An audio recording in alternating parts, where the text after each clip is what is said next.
If your attachment style is so anxious and insecure that when a partner pushes you away and says, I don't want to be with you anymore, you hold on tighter, you're stuck in distorted thinking. If you've ever done this, and I have, you know on some level that what you're doing is wrong. Like it's your fear of abandonment driving you to beg and humiliate yourself. And then you end up rationalizing it, right? By telling yourself, have you ever heard this? I'm not clinging to somebody who doesn't want me. I'm trying to help them. I'm just such a nice person. I'm helpful. And sometimes the person who does this is a woman, but this time it's from a man.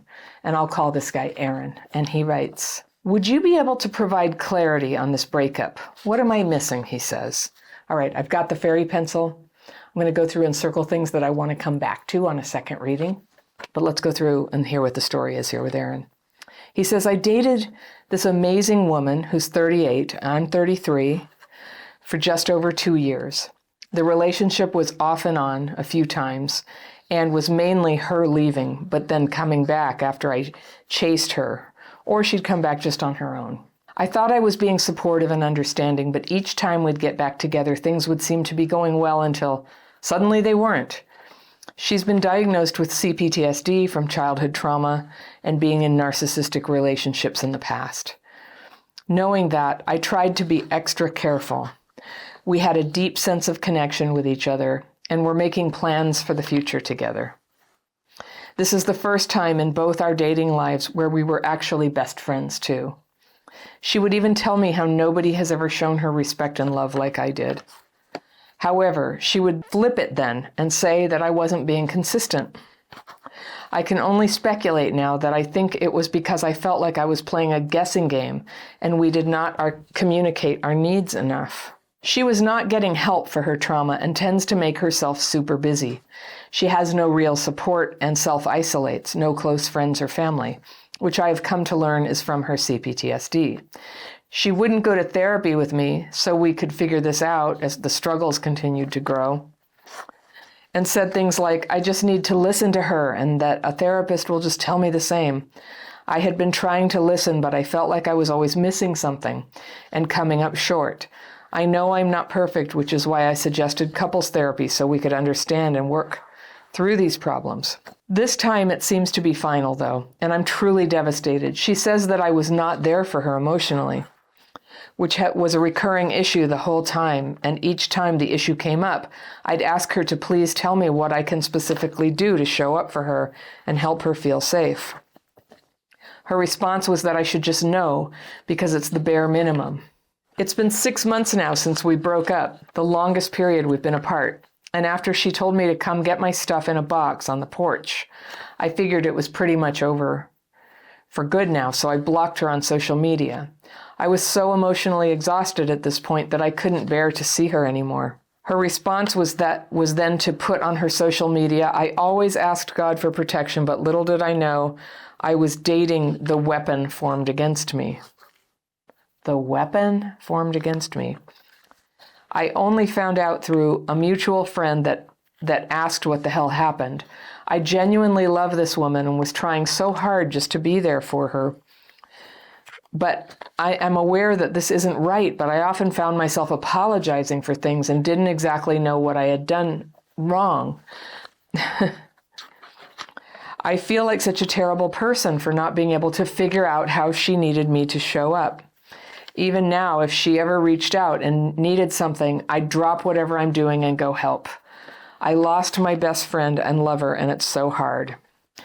All right, thanks for your insight. I just want to learn and grow from this, Aaron. Okay, Aaron. Oh, this is hard. What a hard situation. All right, there's this kind of like an overarching theme here of what's going on. And the first thing I want to tell you is, you're kidding yourself that the problem is that you did something wrong. I don't think you did anything wrong. You didn't fail to figure out the magic thing that would fix her.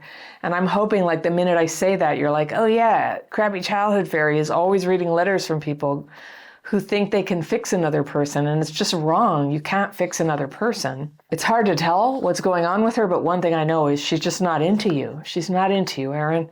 And there it is. Your mind is having trouble accepting that, I think.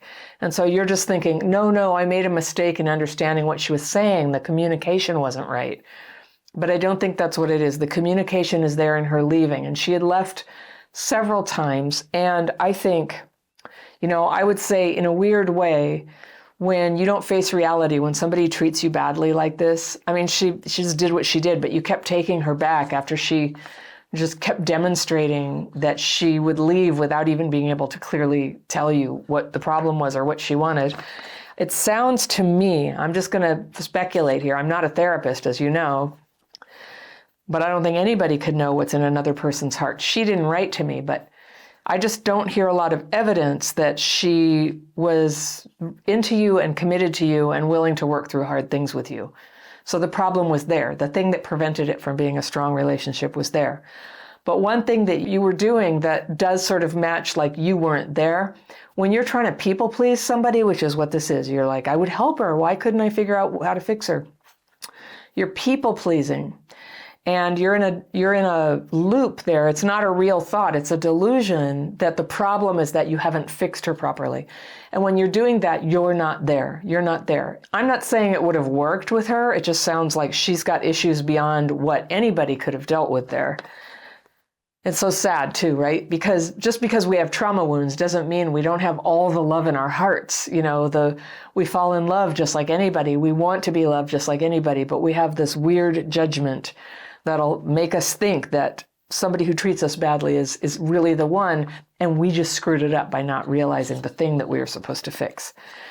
And you're saying, I would do anything, I just want her to tell me, what can I do for her? But a little bit, like that's fawning. It's fawning, like, please, just tell me what I can do for you. That's not really what she's asking for from you, is to fix her. So who knows what she needed. If she had PTSD, if she had complex PTSD from childhood and you said she wasn't really getting help for it or anything, I wouldn't fantasize that just because people get help or get therapy that makes them love you either. It's easy to think that. But if if it's untreated CPTSD, I'll take your word for it. It's just, she's not very recovered from it. She's not capable of seeing outside of herself and thinking about what are the consequences of her behavior in terms of how it's going to affect another person emotionally. And that's just kind of like, it's not because we're bad people, but people who have complex PTSD are like, somebody has to think about us. And so our focus gets very much consumed with trying to look out for our own interests and worry about what we're getting and whether we're doing it right. And it actually limits how much we can be loving and present for another person. And the solution of that isn't to just give ourselves more to the other people, it's to work on ourselves. And you might need a little more time with it. I'm thinking you just might need a little more time working on yourself before you have that capacity to love another person. You know what? Love doesn't mean you do everything that you can imagine they want. That's not love. That's fawning. What loving another person is about deciding to be with them and accept them as they figure themselves out. And sometimes we discern that we cannot accept how somebody is. And that's what a breakup is. And if somebody is leaving you constantly, I just would say it's not really a rational thought that you just love her so much and you should keep doing more for her. She's not treating you well. She comes back and forth. I don't doubt that there's a love there, but for her right now, it's a selfish love. She's not capable of loving you. And in a weird way, I'm not sure you're capable of loving her either. The trouble with us for traumatized people is just having somebody in that spot, like there, I have somebody with me. It's so comforting that it feels like it fixes everything for a while, but you know what happens. It doesn't fix everything. There's a comforting thing for a while, but there's a weird way that if it's not like genuine love for another person where you really, really want their well-being, where you are on their side and you are willing to make some sacrifices in order for their life to be good, for everything to turn out well for them. We don't just sacrifice ourselves pointlessly or by ourselves. We get into sort of a mutual support for another person. That's really what love is. So love is a verb like that. It's not just like do anything, just change yourself, give up your needs and all that, just to try to guess They must be treating you badly because you did something wrong. And that's kind of the little loop you're in there. She's treating me badly. I must have done something wrong. So I'm not buying that. So I hope you continue with your learning and your healing right now, because so much love is possible when you have that kind of centered place. You're not running around trying to fix problems that they can solve themselves. You can pay attention to another person, and you can discern when they are treating you well and when they're not. And you have a boundary about that. You don't take it. A hint, what people like is people with boundaries. They like it when you don't, just roll over and let them walk on you like a doormat. It's not the most attractive thing, even though like sometimes our logic is like, if I'll just, guess how they want me to be, they will be happy with me. It doesn't work out that way, does it? People complain like, oh, women just like bad boys. Maybe a couple do. What women like and what men like is somebody who has self-respect. That's what it is. Somebody who has boundaries and doesn't take shit. Commands love and respect when we encounter people like that. So you can be that person. You can work on that. The help that you need to be giving is towards yourself. So while you're single now, Erin, there's something you can be working on, and it's how to become a great partner. And it doesn't involve any kind of kowtowing to somebody else. You want to see what I believe are the standards that you want to look for in a great partner? I've made a list of them. You can download them for free right here. And I will see you very soon.